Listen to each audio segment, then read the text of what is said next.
What we're looking for in week one from the players on our final FFPC team. That's what we're talking about today on Stealing Bananas. I'm Ben Gretch. You can find my newsletter, Stealing Signals, which will have all of the big signals and noise after week one on Monday and Tuesday and every week thereafter. You can find that at bengretch.substack.com. With me, as always, is Shawn Siegele. You can find all of his fantastic work at RotoViz. Shawn, it's late Tuesday night. I'm heading out to Vegas tomorrow for a couple of days. We just drafted what will almost certainly be our final FFPC main event from the 11 hole. We have some really fun players, and you have this great idea that, in part because this pod might release even after the Thursday night football game. I mean, we're here at week one, and we're thinking about what's going to happen in week one. I'm very excited for week one after the busiest NFL offseason that I can remember. What are we looking for from some of these players? We have some interesting names on our roster that this theme fits for. We do, and we drew the 111. We had a team recently from the 110 where we started Saquon Barkley, DeAndre Swift. We like that start, but we wanted to do something a little bit different. We want to make sure we didn't miss on Kyle Pitts. We take him at 111. And then a little bit of a disappointment that both Swift and Barkley go at the turn. That's not necessarily a surprise. They do go there often. We come back through and take CeeDee Lamb, a player that I've personally seen fall to the 109 range a couple of times recently. But this was my third draft of the day. It's one of the reasons why this is the best week of the fantasy football season. I drafted a best ball tournament team in the FFPC with Colin Kelly and Blair Andrews.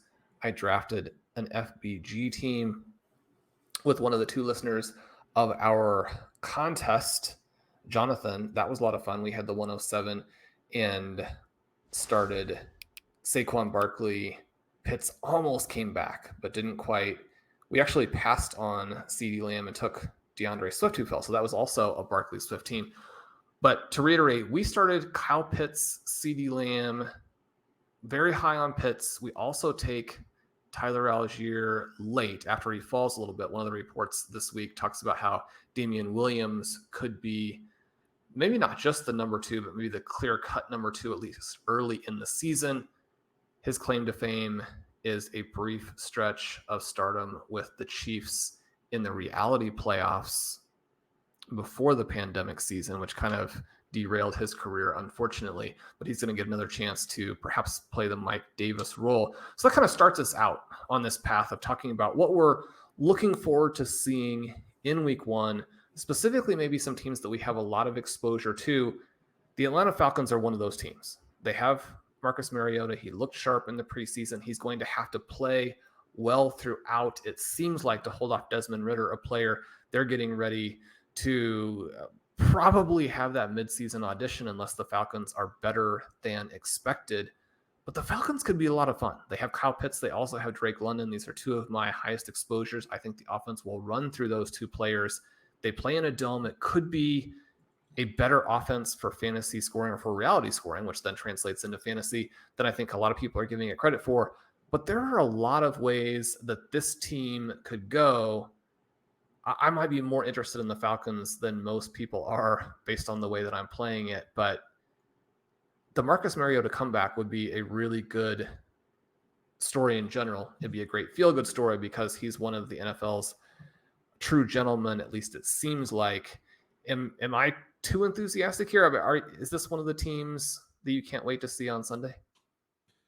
I'm also very excited. I'm a little concerned about their week one matchup with the Saints, who have, I think, a pretty good defensive line. The Falcons might have some offensive line issues. They are at home.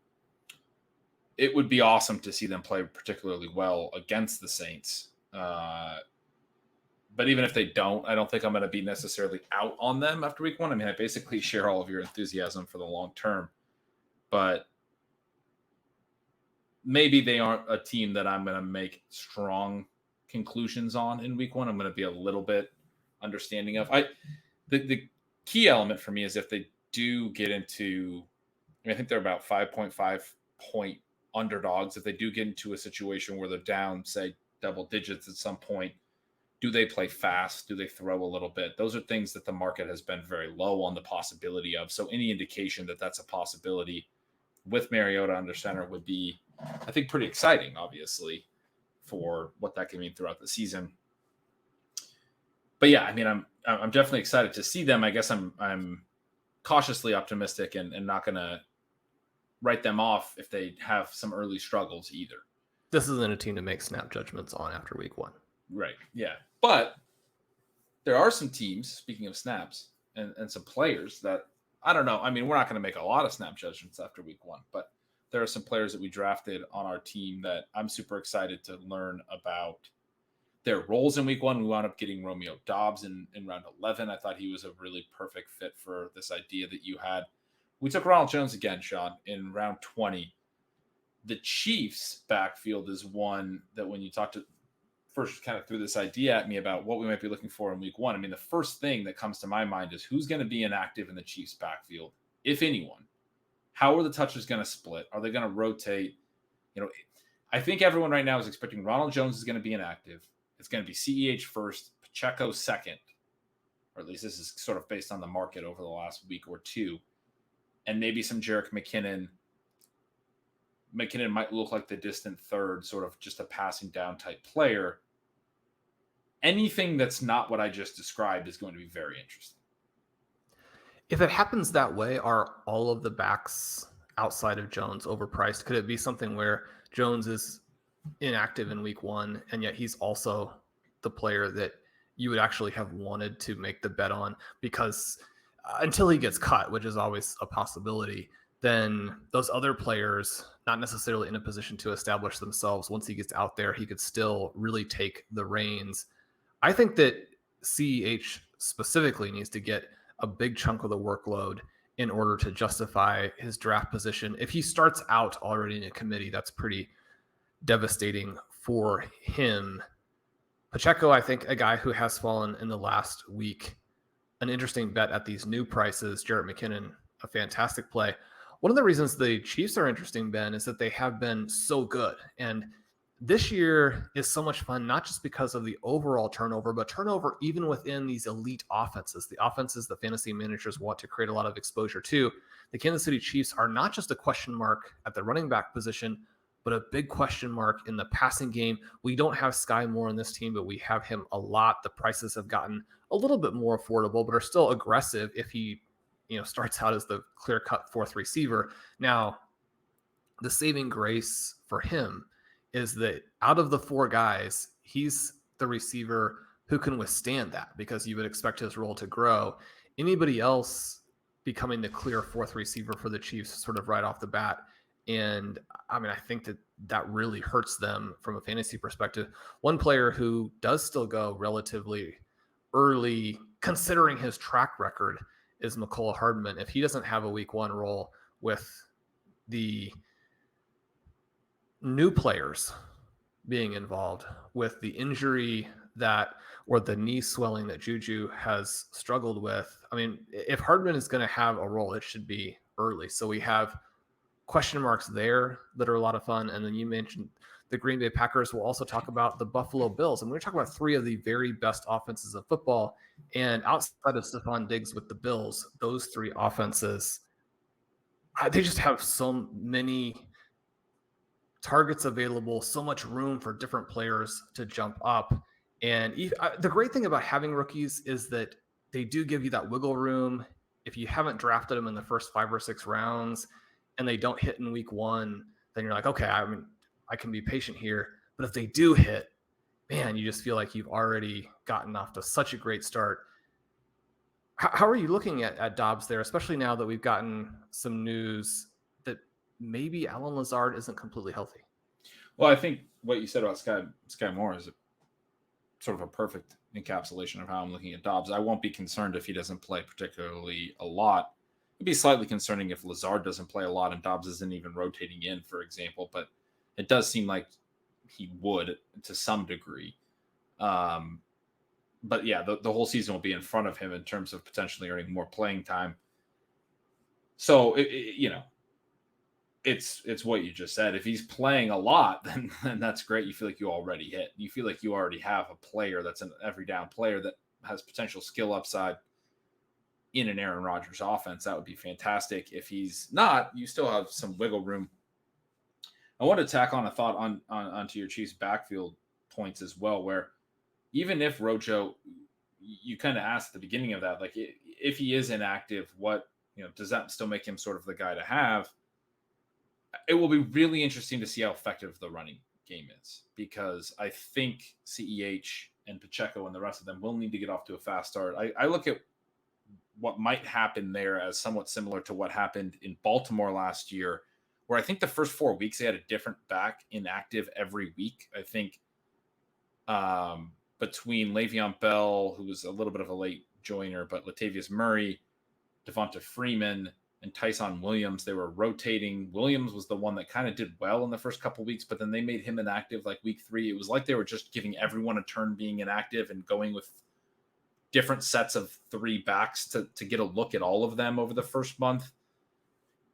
I don't necessarily think that's what's going to happen with the Chiefs, but if you think about a scenario where Ronald Jones is inactive in week 1 and CEH is not effective running the ball and Pacheco is not effective and Jerick McKinnon is probably not going to be your heavy volume runner, I think we would right away potentially see Ronald Jones active in week 2. I don't know what that would mean for who would be inactive. Maybe it would be McKinnon, because they are going to be playing Pacheco as a kick returner. That's a big reason people have been so excited about him. And so he seems like he's going to be a locked-in active player as the special teams guy. But we might see Ronald Jones immediately active in week 2 and getting plenty of work. If it's the inverse, where Ronald Jones is inactive, but the runners that are active have a pretty effective day, I mean, I think that's what they need. I mean, they have to short-term be good. Like, I think CH is fighting for his job right away in terms of his effectiveness. And so that'll be really interesting for them. You mentioned the Bills, Sean. We've gotten really high on Gabe Davis. Lately, he started to go very high as well. We've got him on each of our last couple of drafts. We were talking a little bit before we came on about Isaiah McKenzie. I think you and I are pretty much in lockstep, but you've said it very well that this feels like kind of a Stephon Diggs and Gabe Davis show in the passing game, and the question of like whether or not the number 3 can be really effective. That'll be a really big question early, but there are a lot of weapons. How do you see the distribution, I guess, of production in the passing game looking for the Bills? I think you're going to get a lot of targets for the big 2. We know Stephon Diggs, what he can do. He's just a slightly lesser Antonio Brown type of player. Davis looks like the perfect complement to him, and the Bills have really opened themselves up to that. Last year, they felt like he hadn't established himself enough. They wanted to be in a position to, go and win the Super Bowl. So they brought in Emmanuel Sanders. Cole Beasley was still very much involved. I think that part of the evolution of the Bills offense was making that adjustment and saying, look, we need to have this vertical portion of the passing attack outside of just Diggs, not necessarily washed up, but over the hill veterans are not the way to do it. We have a guy who can be a flat out star. And so then I think below that, you have to be aware of how it probably works, in that they bring in a potential receiving back in James Cook. They draft one of the, not necessarily a steal of the draft, but a good value if you're looking at wide receivers taken outside the first 60 picks, and Khalil Shakir. He had a good training camp. Jamison Crowder, injured and not the type of athlete who's going to flash necessarily in that practice environment in the same way. But McKenzie, I think his really good training camp, what it does is solidify him as the number 3 guy, which wasn't a given because there is some legitimate competition. But you contrast McKenzie, for example, with Dobbs, who goes in a vaguely similar area, and McKenzie maybe even still has the higher floor with the way that part of it will work. But Dobbs has the chance to be a number 1 in a Green Bay Packers offense. There's a lot of projection there. There's a huge amount of uncertainty. You're talking about a relatively late round draft pick, a small school guy being asked to fill that role as a rookie. probably not Aaron Rodgers' preference even, except for the fact that Aaron Rodgers realizes that Dobbs and Christian Watson need to be the guys as the season progresses if they're going to take that next step. I mean, Aaron Rodgers doesn't have anything to prove as a player. He's winning MVPs and yet not allowing or not being in that position to take the team the next step. The Green Bay Packers don't have anything to prove in the regular season. They have to prove that they can go out and beat these other elite teams with elite coaches with the Super Bowl on the line. You can't do that with a number 2/number 3 guy in Alan Lazard, and then players who should not be in the NFL anymore in Sammy Watkins and Randall Cobb. So I think the fact that Dobbs is not blocked by a first-round pick in Stephon Diggs, a 3/4 turn pick in Gabe Davis, means that range is what we want to bet on. And I think it also comes into play a little bit, perhaps, as we're trying to figure out, how do you bid on McKenzie in leagues where you drafted early and he's available? I think you should go after him. I think that you want him as part of your team. But the other element is that running back is really the position that you want to create a team around that can benefit from free agency, that can benefit from this dynamic that you always talk about when we're referencing the dead zone, which is that the right running back pickups in free agency can be played that week and can be played as clear-cut starters. I'm guessing that McKenzie is not a great fit for most Stealing Bananas listeners, for Stealing Signals readers, for RotoViz readers in terms of how they built their original team. You probably want to save those blind bidding dollars for the running back position, not only because maybe you need running back a little bit more, but because that's the position where free agency can just take you home and create that fantasy title for you. You need to have the money for an Elijah Mitchell. You need to have the money for a Cordero Patterson. You need to have the money for an Alfred Morris. We don't necessarily have a good read on who that player would be yet. We don't necessarily have a guy who's so trendy in the last week before the season that people have moved him from out of the draft into round 10. I mean, you might say that Dameon Pierce is the closest thing, but he's moved up into like round 4 and 5. So, I mean, and he's not available in any leagues. Right. Yeah. And I think that's exactly right. This is also, again, a season where there are a lot of players that are undrafted in a lot of leagues that I think in week 1 could make a case for us to get very excited about them. So again, to your point about potentially saving a little bit of that blind bidding money for in season, as opposed to making some of those early, preseason big bids.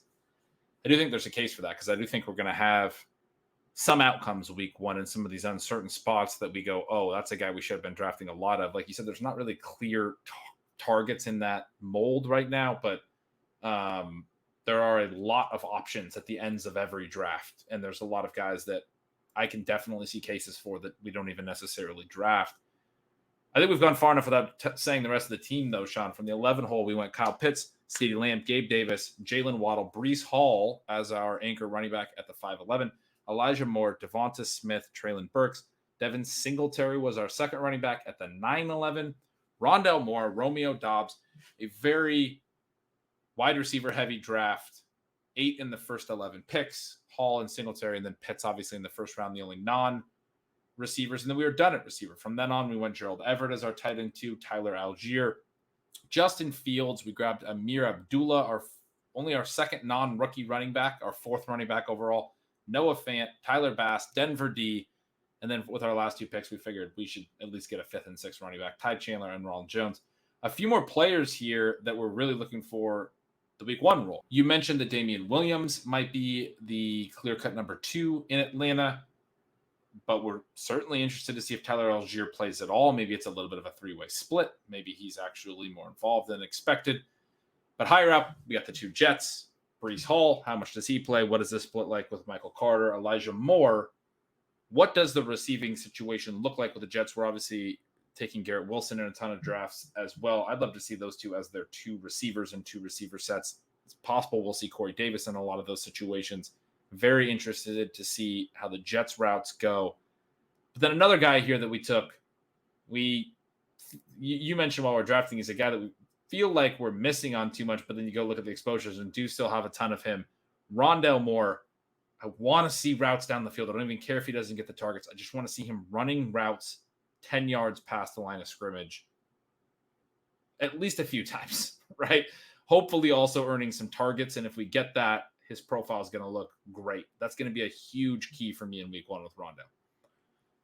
And Rondelle is a player we like to draft with Kyle Pitts with that week 17 game in a lot of different types of formats. This is a week 15 to 17 shootout, but perhaps if you are up there with a bunch of other Pitts teams going into week 17 and you need a little bit of a way to play that game, not lose a lot from your starting lineup, you're getting a sense of which players are likely to be in lineups. Moore would be an option if he takes that massive step forward.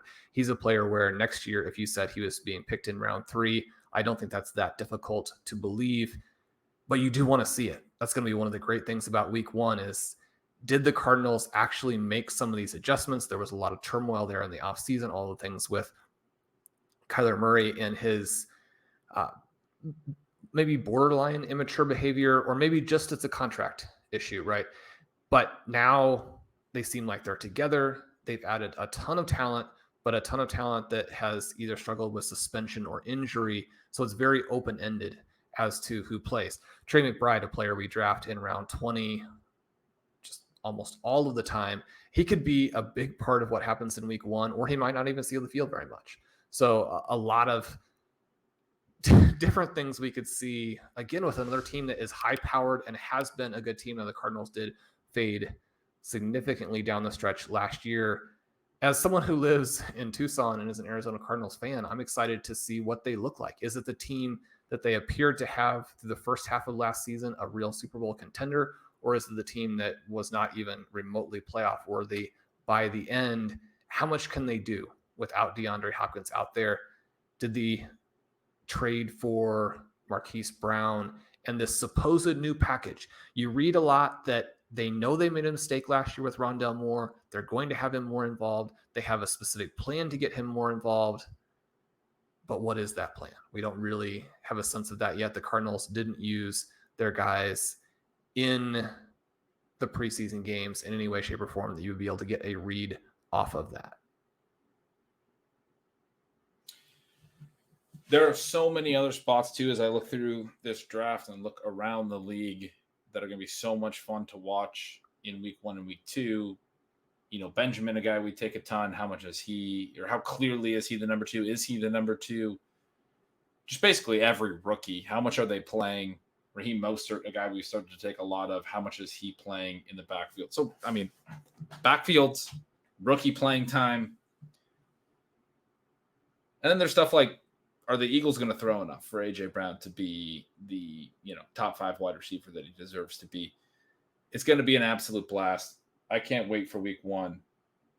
And Shawn, we're going to be talking every week, all season long, about everything that we learned, right? About both of us will be writing big recap pieces and then breaking it down. I know anyone who listened throughout the season last year knows that we certainly have our own style and our own perspective on it that's maybe a little bit different than the way that I think a lot of the market may be looking at things. And so it will be such a blast to go through another year with you here, talking about all of the changes throughout the season. And man, it's just going to be a fun season. It is going to be. And we talk about the week 1 overreaction. Everybody has their week 1 overreaction columns, and you label it overreaction so that you can make bold claims about what you just saw. And then, the fact that it's labeled overreaction. Like, I don't really mean this, except I do mean this because it's just what I saw. But the fun part about it in 2022 is that, we could have overreaction first month. A lot of these teams are going to be making a variety of adjustments, seeing what they have. You've got players like Drake London, for example, who not only do you have the rookie element, do you have the new quarterback element for the team overall, but he missed a bunch of playing time after the injury in the first preseason game. He could go out there for 150 yards and 2 touchdowns, or he might, play 30% of the snaps. Either way, he's going to be an impact player for the Falcons over the long term. We drafted Jalen Waddle in this draft, and the Miami Dolphins are going to be one of those fun teams to get a look at in week 1. How much difference does Tyreek Hill make? Does that allow Tua to take the big step forward? They have Tyreek Hill there. They have the new coaching staff, the new scheme. Jalen Waddle has missed all of that time. Does that mean that he gets off to a slow start, or have they just been keeping him very much protected so he can launch in week 1, take the next step after a record-breaking rookie year? We have receivers like Davonte Smith. You just mentioned the Philadelphia Eagles. How much do they pass someone who is incredibly cheap considering how good he's been for the last couple of years? I can't wait. We spend all day long on Sundays watching the games. You can get to a point every once in a while where you're watching the Houston Texans or something like that, and it does feel a little bit like work, but we are only hours away now from an absolute party in week 1. I just want to reiterate again how much fun it is to then get a chance to come back and talk to you about these games. I feel like I learned a lot, and that interplay and exchange of ideas is so helpful for the following week. It's been great to do all of these FFPC drafts, the main events, and some of the best ball tournaments. FFPC, such a fantastic format. If you're listening to this on Friday and you're looking for more drafts, the FFPC, if it hasn't sold out already, and obviously teams are going like hotcakes right now, if it hasn't sold out, you have more chances to draft on Friday and Saturday, even though the Thursday game has occurred. Now that you know what's happened in Bills-Rams, you can decide whether or not you want to pay up for the heroes of that first game. As always, I'm Shawn Siegele. With me is Ben Gretch. You can follow at Yards Per Gretch. Make sure you sign up. You want the signal, you want the noise, you want those 2 epic columns that come out after week 1. If you haven't signed up, this is your chance. Don't miss it. Stealing Lines, the betting venture with Dalton Cates. You hit those right bets, you hit the right props. Ben, the betting isn't my expertise, but you can make a lot of money in a hurry, and I don't know why anybody wouldn't want to do that. We'd love to have you over at RotoViz. You can get a 10% discount using the coupon code RVRadio2022 when you check out. We're going to have so many different features, cover all the different developments from the previous week. Look ahead, Dave Caban putting the final touches on even better tools. You'll be able to get a depth of information from our sports info solutions package that you wouldn't believe. We'd love to have you guys over there. Subscribe to the feed, leave us a rating and review. We'll have a slightly different tempo in season. There'll be more on that soon. Good luck in your final drafts. Good luck in week 1. We will talk to you guys soon.